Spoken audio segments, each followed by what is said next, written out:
The Revive on Death or Phoenix build. Is this the new Ultra Nightmare Clan Boss meta? MurderInc just came out with a fantastic video of him doing 114 million damage on the Ultra Nightmare Clan Boss using this strategy. So what we're going to do today is basically look at the champions that you can use to start doing this.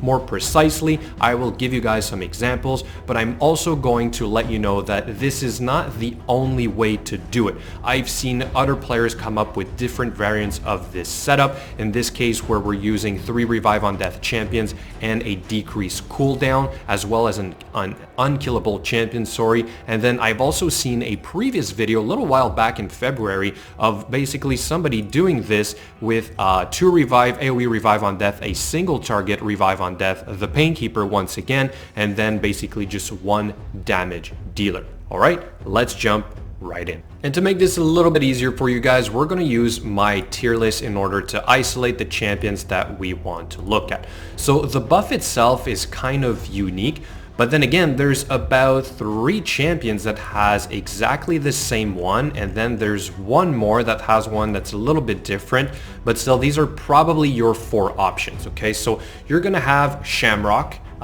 This guy is from the Ogren tribe and basically has this on a 3-turn cooldown once booked. So that's probably the biggest advantage of working with somebody like, let's say, this guy, because all the other ones have this on a 4-turn cooldown once completely booked. Alright, so the next one would be Lightsworn. So this guy is from the Sacred Order, if I'm not mistaken.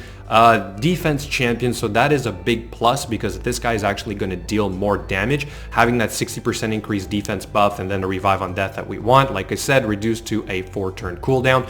He also has a 50% decreased attack, which is kind of good.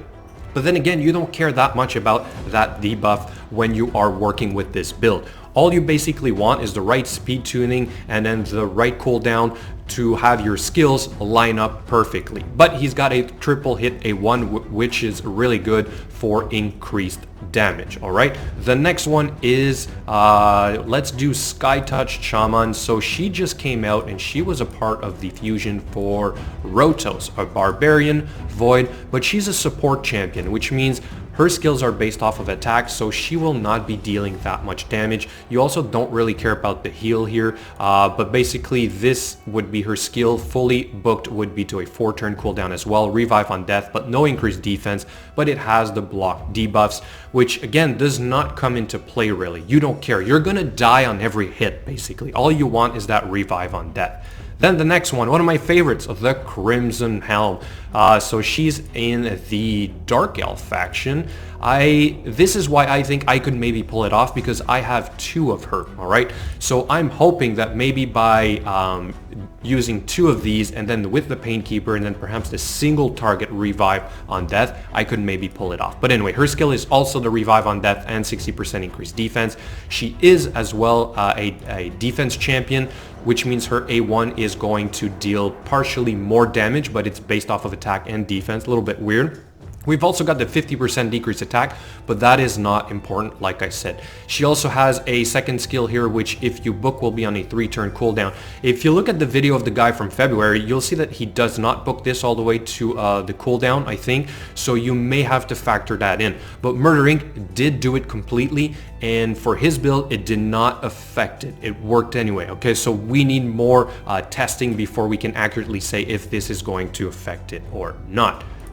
So that takes care of our famous AoE Revive on Death, which, like I said, is probably the most important debuff that we need to work with. The other one we're going to look at is basically the single target Revive on Death. If I'm not mistaken, there's only 2 really champions here that could help you in this. It's basically Battle Sage and Magister. So Battle Sage is from the High Elves. A void champion support, so probably a lot harder to get, but she basically has this skill here, which is also on a 4-turn cooldown. The rest of her kit really isn't going to do much, and then having a skill based off of attack really won't do much for your damage either. Again, you would want to work with the other first three that we talked about. And then we have the Magister. This is the wannabe, or the same guy that looks like Apothecary, but basically isn't, all right? So he's got this revive on death, single target, also on a 4-turn cooldown. So that takes care of the revive on death. Now what we want, or the next part, if you cannot handle having 3 AoE revive on death with the right speed, so that's probably the crucial thing that's different with MurderInc's build, is that he's able to do it with 3 revive on death. 2 of them are really fast. If you go look at his video, he shows the gear and the stats.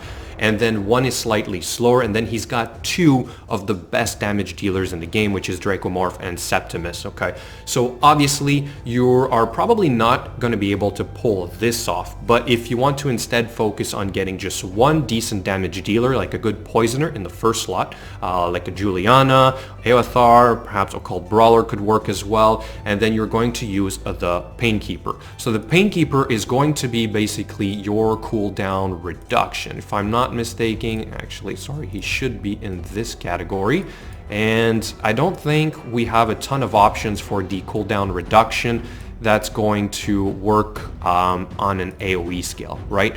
We've got the Renegade, right, but the Renegade is on a 5-turn cooldown and she's going to take some damage. I think you are going to have more success by using the Painkeeper. She seems to be the right fit. So the Painkeeper is a Dark Elf champion. She's a rare, which is good, probably easier for you guys to get. She was released a little while ago and she was way too powerful. Then she got nerfed, but hey, she's still useful because of this skill, which will be on a 4-turn cooldown once fully booked. So hopefully you guys have one of this champion, and she's got a heal that's really not going to help us either, but she also has a 2-hit A1 which fill this champion's turn meter by 10%. This might be somewhat of a problem, but if you look at the video from February from the I believe it is a guy from Russia, he made it work, okay? So I think the speed is going to have to be really high on at least the Painkeeper, and then can possibly be lower on the 2 AoE revive champions, all right? So I think this is in global what you're going to need to try and attempt this build, and then there's a ton of offensive champions that you guys can pick for your first slot. But if we consider what MurderInc used, and then I'll show you guys real quick why it is so good, it's basically the Dracomorph, which is the 60% decreased defense as well as the 25% weaken. It's an AoE. And then he's got the poison on the A1, okay? So not a lot of champions can do this kind of damage or bring in this type of kit to the game, basically. So of course, like if you have Dracomorph, then he's going to be your top pick. Venus could probably be a good option as well, but if you do not have these champions, like I showed you, the guy in February used a Juliana. We did not see the total damage. I don't think he shows it in his video at all, but still, you guys can play around with this. Start with the AoE revive on death and then go from there.